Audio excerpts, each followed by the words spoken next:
Welcome to the Nourishment Mindset Podcast, your guide to good food, good health, and a good life. And now, here's your host, Nutrition Network advisor and author of the Nourishment Mindset, Dixie Huey. Happy Transformation Tuesday, y'all. Welcome to or back to the Nourishment Mindset Podcast, where you can listen on Apple, Spotify, or watch it on YouTube. So if you're watching, you see that I have another guest today, and we are both ensconced in the holidays. We did not plan this. So that's one clue as to the fact that I know this person very well. So we're on the same vibe. Today's guest, Dr. Elizabeth Moran, is one of Charlotte's top doctors many years in a row, most recently is this year by Charlotte Magazine. She has been the president of the Mecklenburg Medical Society. She owns Premier Gynecology in Charlotte, North Carolina, where she and her staff focus on what she will explain later as the bookends of women's health. She is also one of my absolute favorite people on this entire big, beautiful planet. She is beautiful, as you can see, kind, energetic, and a caring, close friend that I have known since our days of ballet, struggling, our co-captaining of the Charlotte Country Day cross-country team. And the last time I saw this doctor, who is my doctor, I should say, I trust her that much. She is such a kind friend. I was insanely food poisoned by some bad pate. She was able to get me an nausea medication, to which I replied, I can't take that. Everything comes up. And as I remember, you put it on my bedside table.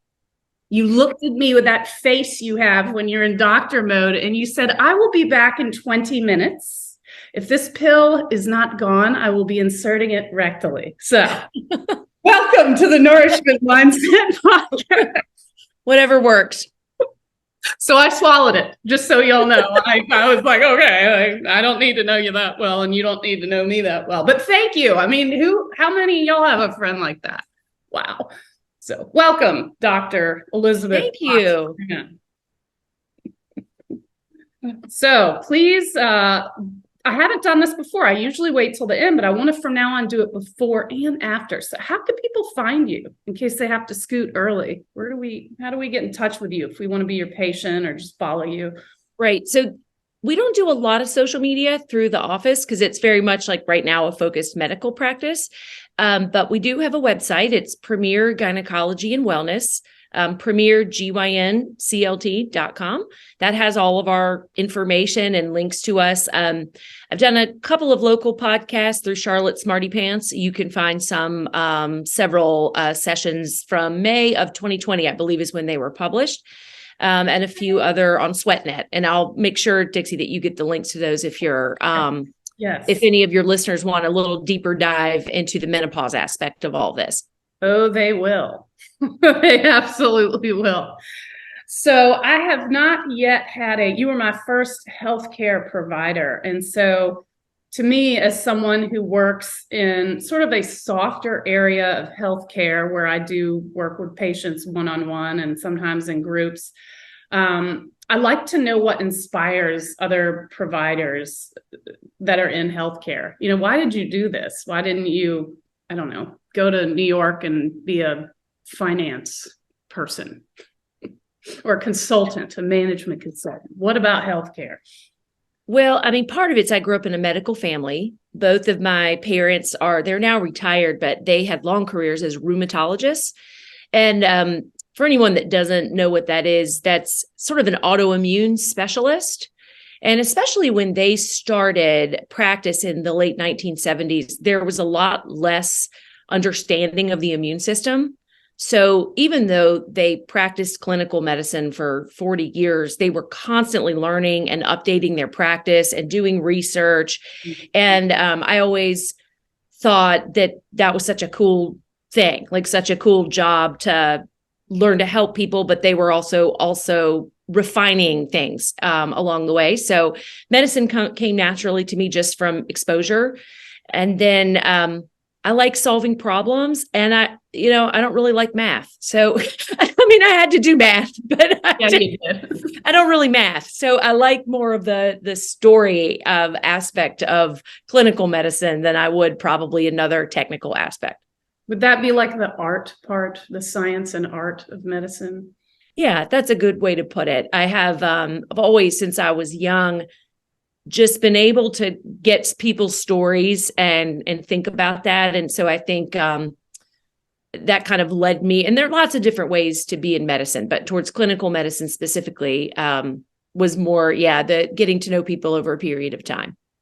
Excellent. Awesome.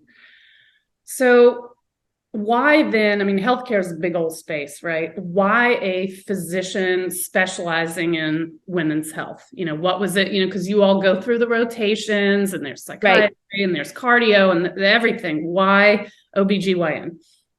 So I get asked this a lot, and the answer is not as sexy as I think people imagine it would be. Like, I did not go into medical school with some passion for women's health or, from the political aspect of that at all.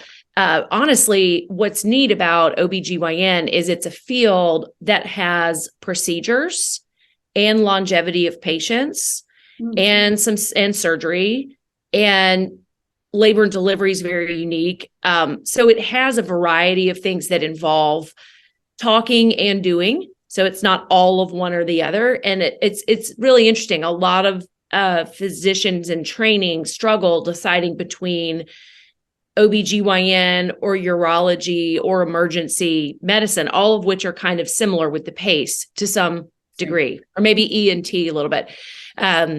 So I decided I wanted that kind of mixture. But what led me towards OBGYN away from emergency was I wanted to get to know patient stories over time. I didn't like the idea of not knowing what came next. So that's how I made that decision. I love that, y'all. And this is not one of those canned questions where I already know all of her answers, because I've known her for, I'm 45. She's 44. She's younger than me, but probably known each other 40 years. I actually didn't know the answer to that question. So yeah, it's a real practical answer. It seemed like it would be fun. I figured whatever I went into, I could learn to do it the best I possibly could, but it seemed like it had the mix. Practical, but also you are a relationship person. So makes sense. Not a sort of in and out the door. Right. Very true. So tell us a little bit more about Premier Gynecology's patient focus, because when you hear OBGYN, you think, oh, babies, but like you don't do babies. Right. So just for some background. Oh, are you ready for me? No, I just said, no, you no longer do babies. Right. Delivered a bajillion babies. Right. When I came out of residency, I started working at a really fast-paced, full-service OBGYN practice, probably 8 or 10 doctors at the time. This was office gynecology, surgery, labor and delivery, all of the aspects, obviously that I said before that I was interested in. And over time, it became, you get older, your patient base gets older, you get more tired, you get, staying up all night becomes less, you have your own family. So there's some practical aspects to obstetrics that can be difficult, especially with a volume the way that my former practice had. And it started to become more and more interesting to me. The office-based gynecologic, not really problems or emergencies, but more opportunities for helping people feel better, for wellness, for access to an annual preventative exam could turn into so much more. But in my former environment, the way it was structured, I just didn't really have time to structure the day in a way that I could give the office-based patients as much attention as I wanted to. Because, the truth of the matter is obstetrics, it's very high needs. You need a lot of staff. It's a high acuity thing. And so it obviously takes the it takes the majority of the resources in most practices. Okay. So I let that go. You're focusing on these bookends. Tell us about the bookends, because I love it when Right. you talk bookends. Well, I still see patients across the entire spectrum of, we don't do pregnancy care across the spectrum of ages, but our practice definitely has geared towards moms and daughters, sort of the adolescents, and then the 40 plus crowd, what happens when you're just growing up and what happens when you're after having children and starting to get into menopause. Those two groups of patients are more similar than you would think. They're both on what I call the island of misfit toys as far as their hormones, right? Both are on unsteady ground there. And then they usually live in the same household, as it turns out. So love each other. It's such a great So time. it's a really fun, and the only way to really practice really good medicine, I think, is to get to know the patient's context. So there's nothing more fun than taking care of 2 or 3 generations of women, which is what we do. Cool. I love it. So what is for you most gratifying about the work that you're doing there at Premier? Well, I think one thing I had not anticipated when we opened the practice, I wasn't sure how the concept was going to be received, to be honest, because there wasn't anyone else in the area that just focused on this aspect of gynecology. And anyways, over time, what's very gratifying is to have the feeling that you identified a problem and there was a niche of patients that really appreciate the practice being tailored to their needs. So that's been extremely gratifying. It's sort of like, okay, I was right. Sorry, but true. And that's always gratifying. And then also it's our focus is on sort of difficult, challenging hormonal times in context. And it's really great to see people feeling better and feeling like they have more ownership over their health. That's a great feeling. Awesome. So on the flip side, what's challenging? Do you peddle? I've heard you say you don't have a crystal ball and you don't have a magic pill. I think because our focus is more integrative, I think you can't treat perimenopause or irregular cycles or even things like yeast infections that sound like basic gynecology.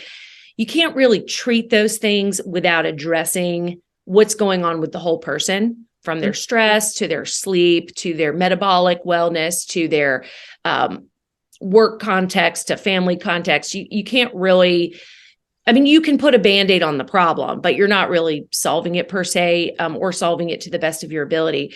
So that's challenging because these a lot of times are patients that have been to their internist or to another OB/GYN and feel that they weren't heard. So the patients can be quite high burden on the front end. But what I told my staff and my partner that I brought in is devoting the work on the front end absolutely sets the stage for a better, easier relationship moving forward. And a lot of times what seem like they're going to be the most difficult patients turn out to be our favorites, over time. It's just building trust. Your success stories. Well, and it makes so much sense based on what you said earlier. I've known you forever, 4 decades, and you are a relationship builder. You're a loyal friend and practitioner. And you mentioned earlier about the whole stories thing. So you actually give people time to share the context, which is so rare in today's fast-paced industry. That's right. In reality, there are trade-offs with that because we do accept insurance, because that was part of my mantra going in is better. I wanted to do better things for all access. And the reality of that is reimbursements go down. And that does make your time more of a premium. But the way I've responded to it, or the way Premier's responded to it, which is wonderful that I have some control over that, is we keep the overhead down. I don't pass along the slimmer margin to worse care. I pass along the slimmer margin to fewer, better staff, a not super sexy office space, not the most, expensive electronic record. And we just run a very tight ship. Right. Well, as I remember growing up, your parents ran a tight ship too. So the reality is there are only so many variables you can control. You can't control time and you can't control yourself. If there's only so much of me to go around is what I'm, trying to say. So you can either increase your volume but I would prefer to do it the other way, where I keep my volume at a comfortable pace, and for patients and for me, and then, kind of cheap out on some of the other bells and whistles that I just think are less important. I really do. Shiny objects they're sort of as glamorous, but they're not really, they don't really last. And that being said, y'all, her office feels like you're going into a spa. I mean, let's be honest. Oh, it's cute. I mean, I shopped for the artwork at Home Depot. I did everything myself. You wouldn't know, and who's like, raise your hand if you're excited to get a pap smear. I mean, you're going to be nervous. When I was in your office last, my blood pressure, I white coat syndrome. What is that? I'm like, oh my gosh, I'm nervous. This is awkward. So it's a beautiful space. Your staff is so calm. They clearly like what they're doing, and they've been with you for a long time. So I just want the listeners and the viewers on YouTube to know that she's being humble, but her place is beautiful and her people are great. So as all listeners know, and if there are any new listeners or viewers today, my thing is a metabolic mission to help people either discover or rediscover vitality through real whole foods and pleasures of the table. We should enjoy nourishing ourselves. This is the opposite of step and calorie counting and eating products, that sort of thing. So metabolic health, that's my thing. I'm a metabolic health coach.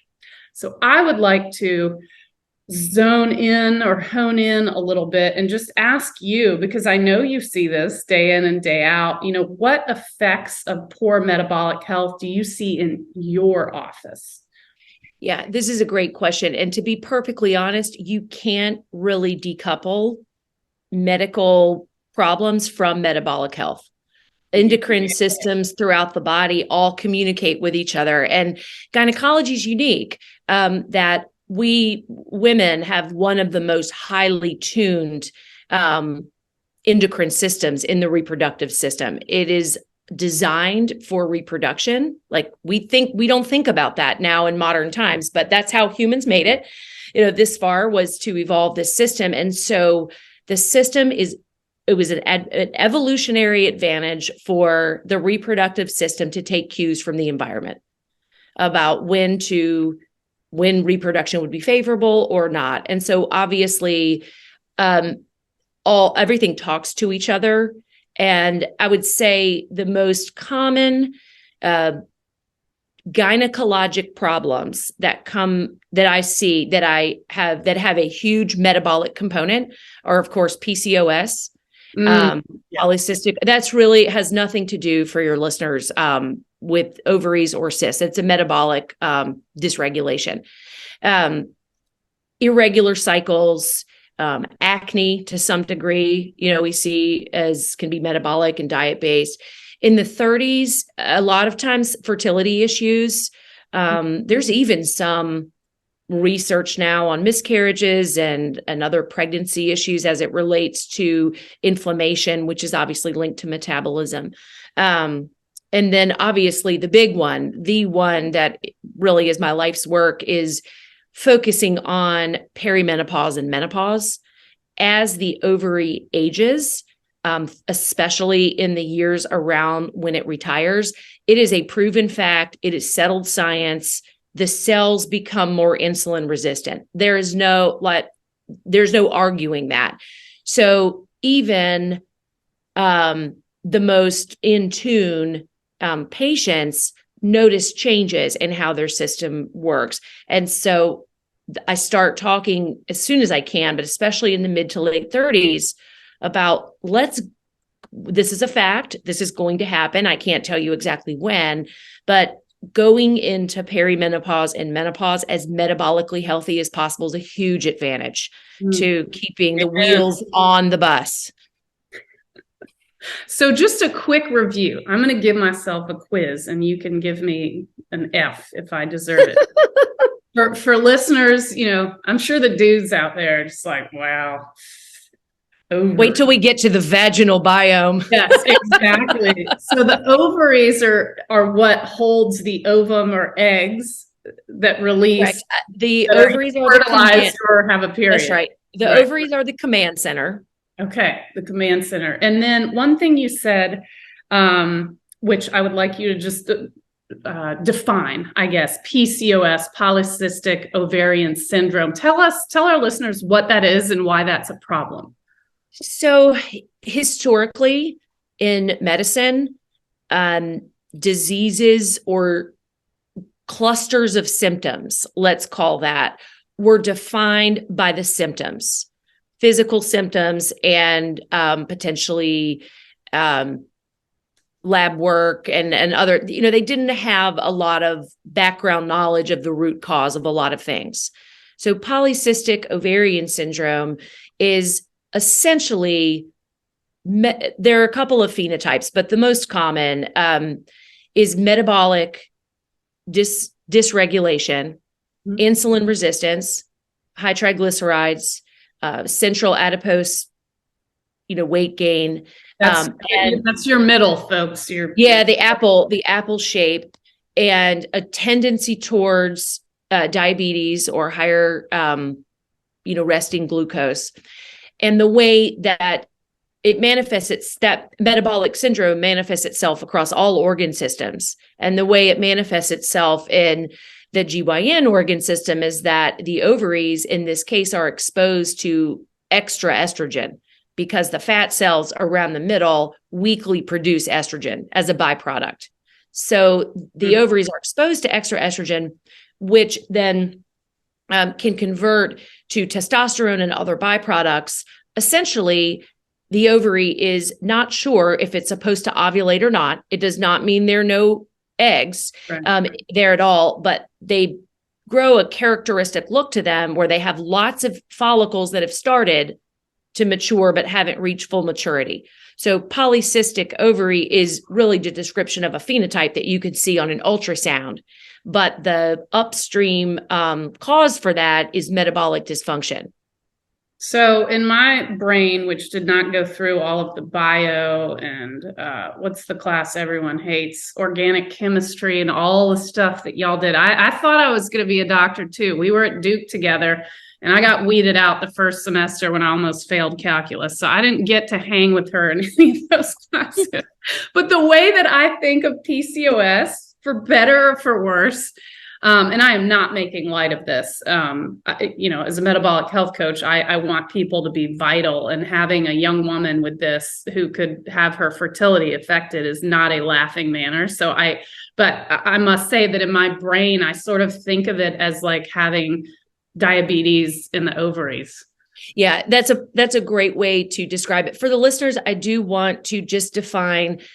Probably there will be a revision of nomenclature of this over time. There really are sort of two. I'm not a reproductive endocrinologist, so if anyone out there is, don't kill me for oversimplifying this. But there are two syndromes. One is probably more a lean PCOS. That's probably more of a genetic situation, and then there's also PCOS that you can grow into, if that makes sense. Yep. Sort of reminds me of, I work in diabetes care, but type 1 and type 2 diabetes. Yeah, they're lumped into the same category, but typically the lean PCOS don't have metabolic dysregulation. They just have a similar phenotype, so they've been named in the same category. Interesting. Well, that's great to hear that we're further stratifying, because hopefully the care can evolve and really specialize in both. Slowly but surely, Dixie, medicine takes forever to catch up, but slowly but surely, I think we're moving away from a defensive approach, like a downstream approach, naming things by, how they manifest, and more to an upstream approach about what maybe the root mechanism is or mechanisms. Oh, I love hearing that. That's music to my ears. Root cause. I hope we continue in that way. So I think you've just answered my next question, but in case you have anything else to add, when I drew these up, I was curious, is there evidence of metabolic disease in the female organs? So we've already talked about the ovaries. Anywhere else? Yeah. Do you see any? Well, metabolic disease, especially as it relates, let's clarify, to the types of patients and interactions that you're doing, which are essentially elevated baseline blood sugar and kind of an elevated insulin response. So those two things together lead to a low-grade inflammation throughout the tissues at baseline. I mean, inflammatory responses are crucial for fighting off infection, and they have a very important function. But excessive activation of that system leads to pathological inflammation. So I just want to be clear about inflammation. I get a sprained ankle versus chronic inflammation from living in a state of fight or flight, which is essentially what metabolic dysregulation is. And anything that anyone living in that environment is more prone towards inflammatory conditions of an end organ system, whether that's the liver or the kidney or the neurologic system. In the case of the GYN system, think of the ovaries, uterus, fallopian tubes. They're the end product, right? They're the end of the road. Everything that's the way they're responding is happening upstream. So active and proven, I guess, whatever the research, whatever you need to prove it, although intuitively it makes sense, inflammatory conditions of the reproductive organs are very much linked to metabolic health. And by that, I mean PCOS, we talked about, endometriosis, preeclampsia, gestational diabetes, maybe even recurrent pregnancy loss in some cases, and then gynecologic tumors, cervical cancer. Obviously, it's caused primarily by HPV, but HPV is more opportunistic to activate in an inflammatory environment. So, you put all of that together, and essentially every disease or problem has a metabolic component.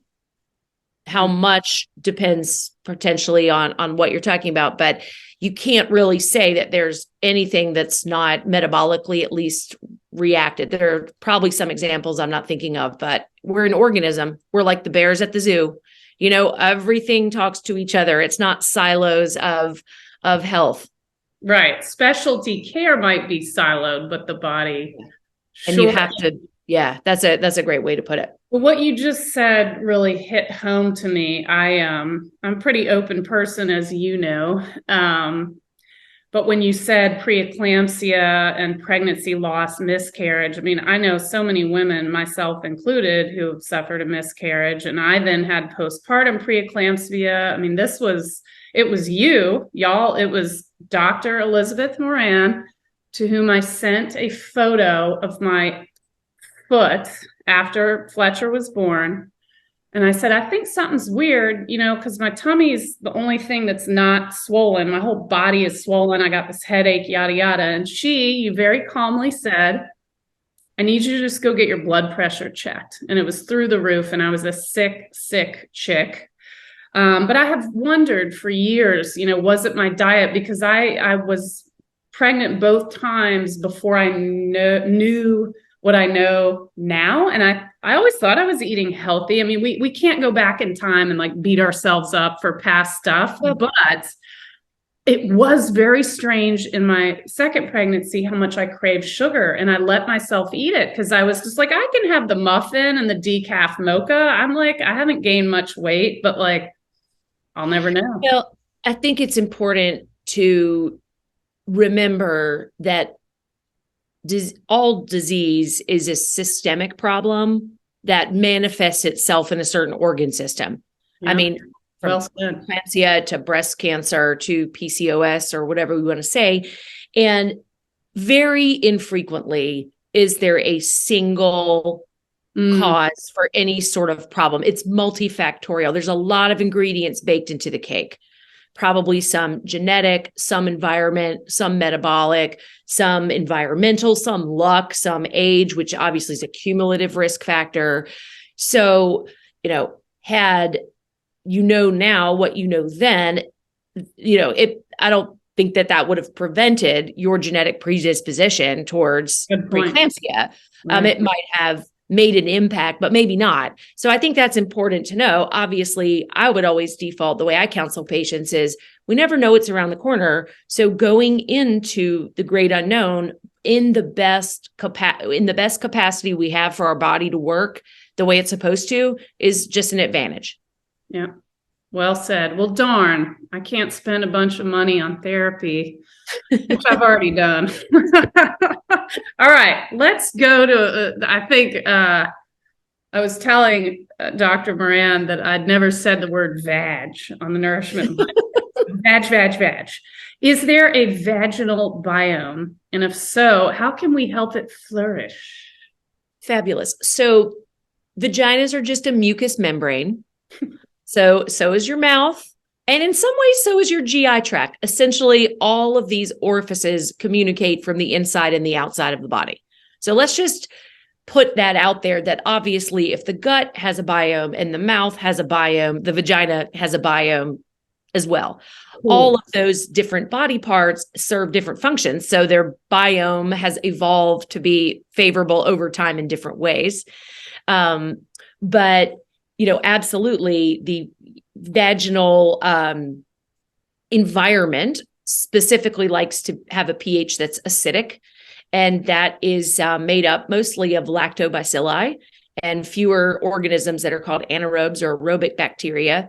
So a lot of times just getting the natural organisms out of balance leads to symptoms that then patients recognize as a possible yeast infection or bacterial vaginosis, et cetera.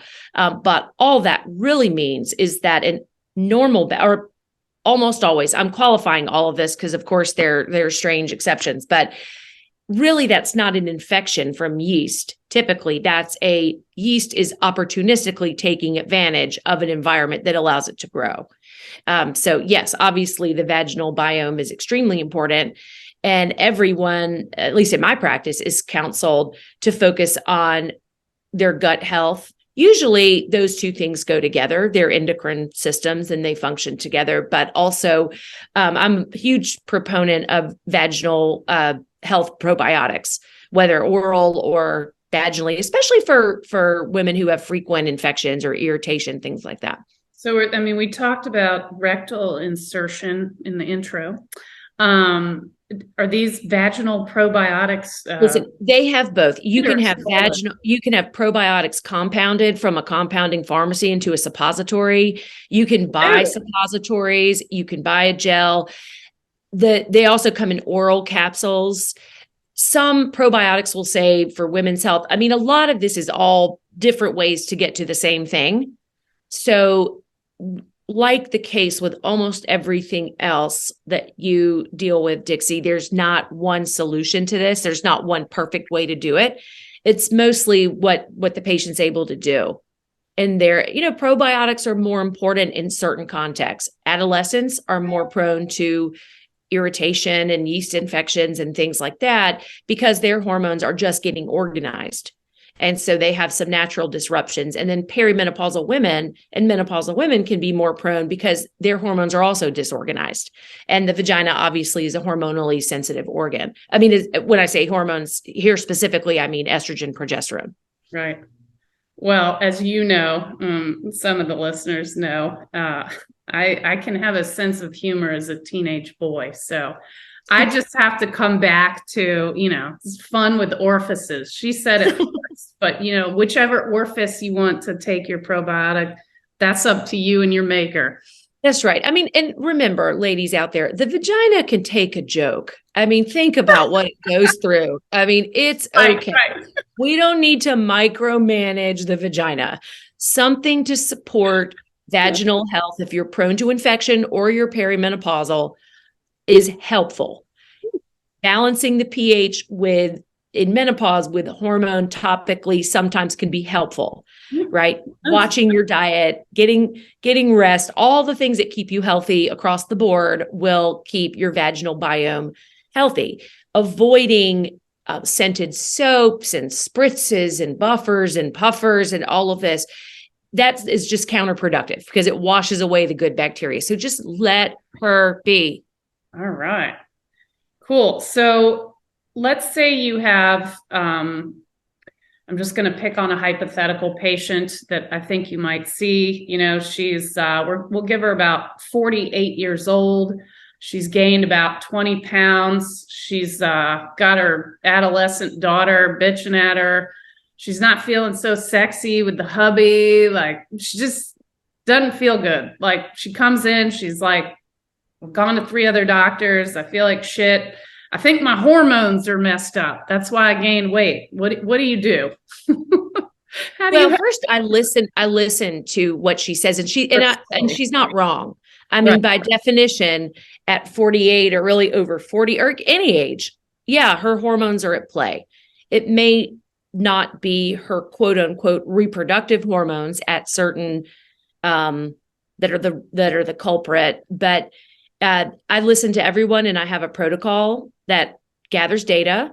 I like a set of fasting labs. Listening to the patient is huge, of course, fasting labs, but it also checks metabolic and inflammatory and autoimmune markers because those are very frequently baked into the cake here. Yep. So then we make a lab follow-up and we review it. And then the way I approach it is with some targeted, first of all, information with data, some resources about, diet, and I have curated some things over time, some targeted supplements. And then obviously we talk about prescriptions that should sort of be the cherry on top. Very frequently, these women are right. They are hormonally out of balance because their ovary is aging, and they cannot control that. Then that is completely true. And, but that has led to a downstream of metabolic inflammation, elevated glucose, all of these things work together. And so then it becomes unpacking that. And I really educate my patients that there's no magic wand. All we can do is put some scaffolding on the building, right? But I don't make the rules. The building is going to undergo a renovation, so I can help support that, but ultimately the responsibility for the renovation is on the patient. Right. Excellent. Okay. I know that I'm in awe of the way you've developed your practice and what it feels like to be a patient and your knowledge base, et cetera. So we can't go into everything, but for our listeners and viewers, Dr. Moran, knowing that this is the Nourishment Mindset podcast, what's your takeaway in terms of how people in general and women in particular should approach their health, as we are aging? We're not kids anymore. I highly doubt there's 16-year-olds listening to this, but what do we need to know from the physician's perspective? How do you wish people would act? Well, the way I look at it is that we are mammals like the bears at the zoo. There are rules of physiology, and smarter people than I have figured out a lot of those rules and connections. And patients also don't make the rules. We're not in charge of a lot of this, but getting your feelings separated from the reality of where you are is a really important step. So the woman, hypothetically, that you described before, she's already really caught up in her feelings, I'm imagining, about all of these things. And so reassuring her that she's not crazy, there are some real hormonal things going on, and we can mitigate that, but it takes defining it, and it takes a change in mindset about how to approach health. And I'd also wish patients would hear and remember that health is made up of years, which is made up of months, which is made up of days, which is made up of hours, which is made up of individual decisions. Every little thing that you do over time adds up, but you can also start from wherever you are, and those changes, it is not sexy. It's not an easy button. These rapid transformations and all this is just very unusual. It's really much more tedious to take care of your health. But if you do it, then it becomes more natural. So I think getting feelings separated, defining reality where we are now, and then talking about ways we can mitigate it. Right. Great. I love that, because on one hand, it's like, okay, I mean, we've all made, I usually call them deposits and withdrawals into health. And the That's more a good way to look at it. you make, you got some withdrawals, the Christmas cookie.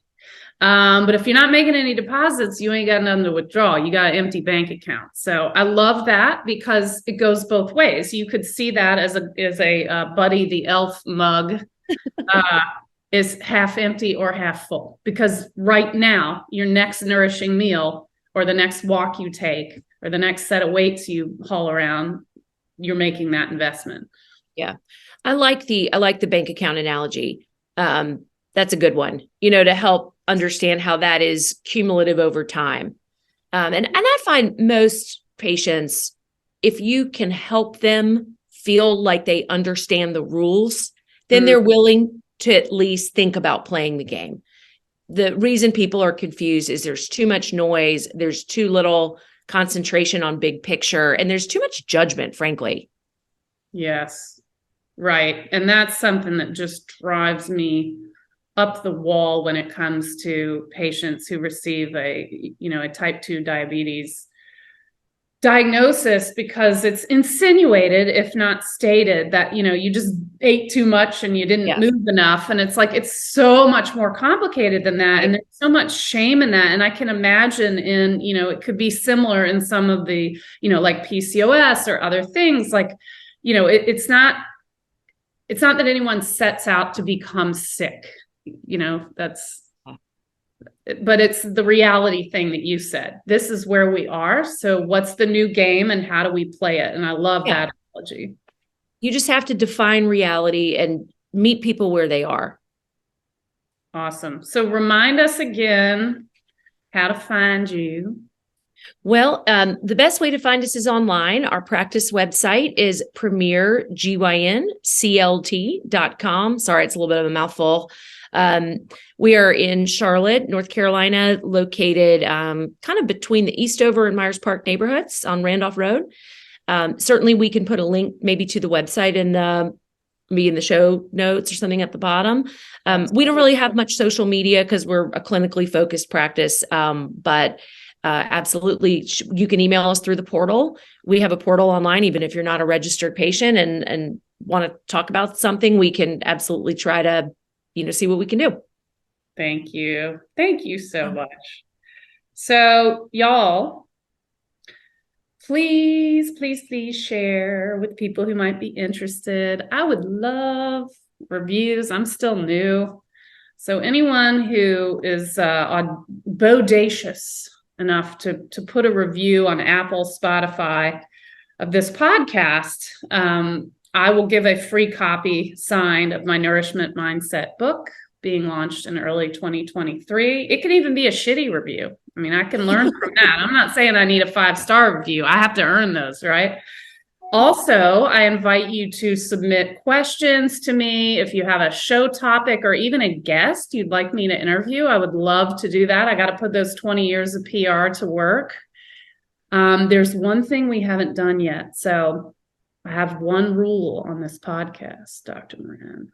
And that is every episode I got to shit on seed oils. And often it just comes up, seed and vegetable oils. But y'all, I'm going to leave you with this reminder. It's the second episode I did. I talked about getting your fats right. The number one thing from this metabolic health coach's perspective that you can do to elevate your health now. Stop making those withdrawals. They're not worth it. Start making the deposits. Get the fats right. Avoid the vegetable and seed oils, please. It's so good for you. It's impossible to do it 100%, but just don't keep them in your house. And that's like half the battle. So anyway, bravo, doctor. Thank you so much for everything. Dixie, it's so good to see you. I wish we were in the same town. I know. I still owe you a visit. Thanks for coming.